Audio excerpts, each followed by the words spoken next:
Les expériences paranormales inexpliquées qu'un ancien agent de sécurité a vécues. Pendant la journée, c'est un endroit assez fréquenté, avec tous les officiers, le personnel de formation et les recrues sur le campus. Mais une fois que le soleil se couche, cet endroit est totalement différent. Il fait sombre, pas de circulation, pas de piétons, rien. Et c'est alors que des choses étranges commencent à se produire. C'est pourquoi je déteste venir ici la nuit. Mais croyez-le ou non, le département de police a des gardes de sécurité de nuit, pour garder un œil sur cet endroit. L'un d'eux est un de mes amis, appelé Tony. Eh bien, une nuit, alors qu'il vérifiait son immeuble, il entendit un son, comme du bois qui s'entrechoquait. Personne n'était censé être ici ce soir-là. Il est donc allé vérifier. Alors qu'il passait devant le bâtiment canin, il pouvait entendre les chiens devenir fous, et les chiens courir, aboyer, donner des coups de pied dans les plats de nourriture. Il savait donc qu'il n'était pas le seul à pouvoir l'entendre. Lorsqu'il s'est approché du bâtiment du SWAT, le bruit est devenu de plus en plus fort. Alors qu'il regardait le bâtiment, il remarqua que tous les volets en bois s'ouvraient et se fermaient à plusieurs reprises. Mais il n'y avait personne debout à côté des fenêtres qui fermaient les volets. Quoi de plus? C'était une nuit sans vent. Donc le vent ne soufflait pas non plus les volets. Tony fit quelques pas vers la maison du SWAT, et tout à coup, les volets s'arrêtèrent de bouger. C'était très calme. Même les chiens ont cessé d'aboyer.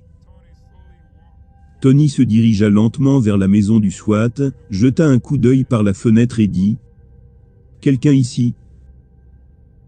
Mais personne n'a répondu. Et le bâtiment était vide. Mais attendez, l'histoire de Tony ne s'arrête pas là. Quelques nuits plus tard, Tony faisait sa routine habituelle, fermant la porte d'entrée, s'assurant qu'elle était sécurisée, et faisant ses vérifications autour de la propriété. Tout semblait normal. Et bien sûr, il était le seul à l'académie. Alors il décida de s'asseoir, dans le passage ouvert pour passer le temps. Mais alors qu'il regardait vers le parking, il remarqua une vieille dame vêtue de blanc, marchant vers lui. Au début, il pensait que la dame était peut-être perdue, ou avait besoin d'aide. Alors Tony lui fit un signe de la main, pour attirer son attention. Mais elle ne répondit pas, et continua à marcher vers lui. La chose amusante qui lui traversa l'esprit. Il n'a pas entendu le portail s'ouvrir. Comment est-elle donc entrée? Alors que Tony se levait pour demander à la vieille dame, elle a disparu. Tony pensa, oh non, pas encore.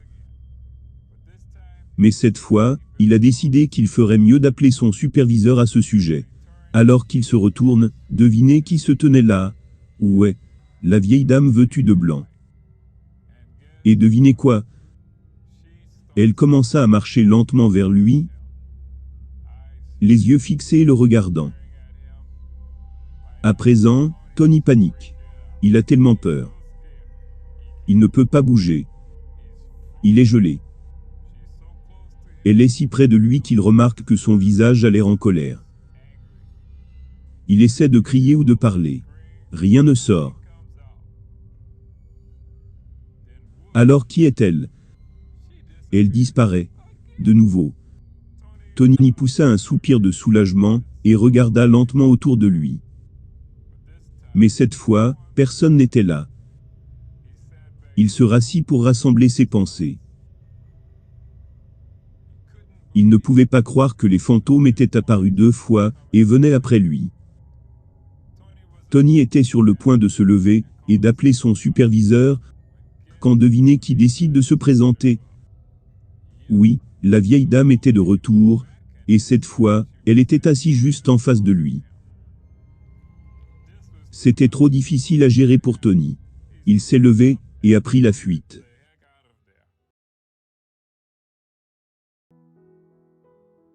Si vous êtes attaqué dans votre vie, par les démons, les fantômes, et tous ces êtres maléfiques, comme cet homme dans la vidéo précédente, sachez qu'il y a la solution pour être victorieux. C'est le Seigneur Jésus-Christ. Il a payé le prix, par son sacrifice à la croix, pour vous donner la victoire sur les oppressions.